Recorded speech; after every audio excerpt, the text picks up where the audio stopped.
Hello friend, जय श्री कृष्ण। स्वागत है तमारू रसीला विना रसोड़ा। तो आज आपणे बनावशुं वेस्टमांथी बेस्ट। वेस्टमांथी बेस्ट एटले शुं?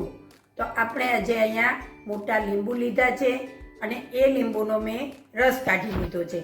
हवे લીંબુના जे छोतरा वध्या छे एमांथी आपणे અથાણું बनाववानुं छे, खाटा લીંબુનું અથાણુं। तो चालो आपणे जोई लईए केवी रीते बने छे वेस्टमांथी बेस्ट खाटा લીંબુનું અથાણું। जुओ, अहींया मैं किलो मोटा एकदम जे जाडी छालना લીંબુ आवे छे ए आ सीजनमां ज अत्यारे ज मळे छे, पछी क्यारेय ओछा मळे छे एवा લીંબુ मैं किलो लीधा छे। एनो मैं रस काढी लीधो छे, जे आपणे संतरानुं मशीन आवे छे रस काढवानुं एनाथी, अने ए रस हूँ फ्रीजरमां फ्रोजन करूँ छूं। એટલે એ રસ આપણે કાઢી લીધો છે અને હવે આ લીંબુના આપણે કટકા કરીશું। તો જો આ લીંબુના જાડા છાલના છોતરા છે એને આપણે આ રીતે કટિંગ કરી લેશું, કેમ કે આમાં આપણે મીઠું ભરવાનું છે એટલે મીઠું ભરાય નહીં, આમાંથી રસ નીકળી ગયો છે એટલે આને આપણે આવી રીતે કટકા કરી લેશું, આવી રીતે। તો બધા જ છોતરાના આપણે એ રીતે કટકા કરી લેશું।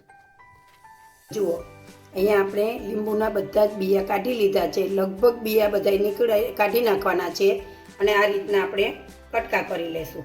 હવે એને એક આપણે મોટા વાસણમાં ટ્રાન્સફર કરી લેશું। તો કિલો લીંબુના છોતરા લીધા છે મેં મોટા, અને એમાં આપણે 200 થી 250 ગ્રામ જેટલું મીઠું ઉમેરી દેશું અને 1 થી 1.5 ચમચી મોટી હળદર ઉમેરી દેશું। હવે એને આપણે સરસ રીતે મિક્સ કરી લેશું।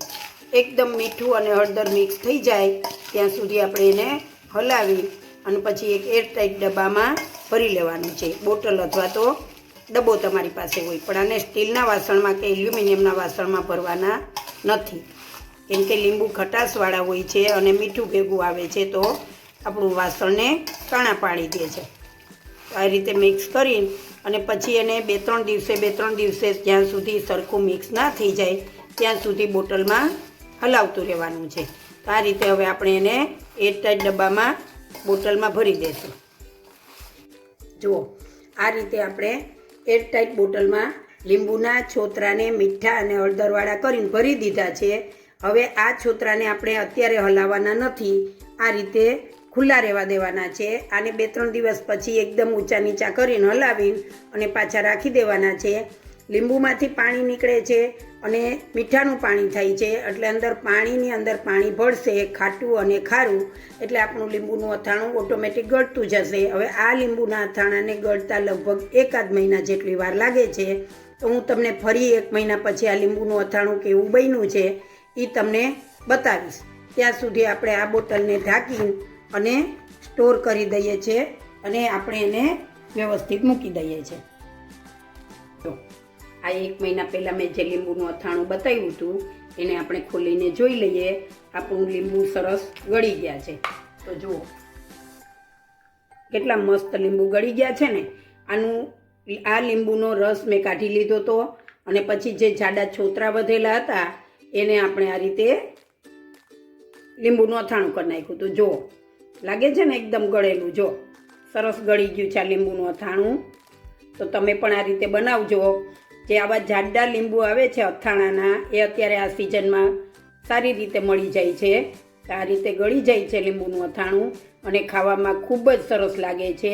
અને એવું કહે છે કે કમરનો દુખાવો હોય અને જો આ ગળેલું લીંબુનું તમે અથાણું ખાવ ને તો કમરનો દુખાવો મટી જાય છે। તો આવું અથાણું તમે પણ બનાવજો। ચાલો આપણે એને બહાર લઈને જોઈ લઈએ। તો જો આપણું સરસ ગળેલું છોતરાનું અથાણું છે લીંબુના છોતરાનું। તો ઘણા લોકો સરકો નાખે છે, સરકો એટલે વિનેગર। તો વિનેગર વગરનું અથાણું કરવું હોય તો એ અથાણામાં તમે કેળાના અથાણામાં આને મિક્સ કરી શકો છો, આને ખાટી કેરીના અથાણામાં પણ તમે મિક્સ કરી શકો છો। તો આપણું અથાણું એકદમ ખટાશવાળું થશે। તો જો તમને આ મારી રેસીપી ગમી હોય તો મારા વિડીયોને લાઈક કરો, શેર કરો અને મારી ચેનલને સબસ્ક્રાઈબ કરો।